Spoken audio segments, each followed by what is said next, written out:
ఈ పవిత్రమైన రోజున మీ అందరికీ విజ్ఞప్తి చేస్తున్నా, ఈ 9 రోజుల్లో ఒక 15 లక్షల మంది భక్తులు ఇక్కడికి వస్తారు.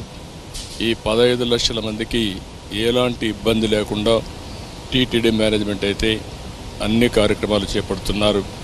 ఇక్కడ వసతి కానీ, పరిశుభ్రత కానీ, వచ్చిన వాళ్ళని అన్ని విధాలా జాగ్రత్తగా చూసుకునే విధంగా అన్ని కార్యక్రమాలు సుజావుగా జరుగుతాయి.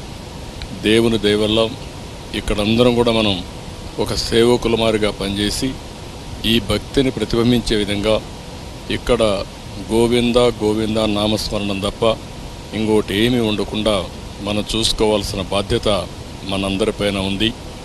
అలాంటి పవిత్రమైన కార్యక్రమంలో ఎవరైతే మనం భాగస్వాములవుతామో అది చరిత్రలో మనం మిగిలిపోయే పరిస్థితి వస్తుంది.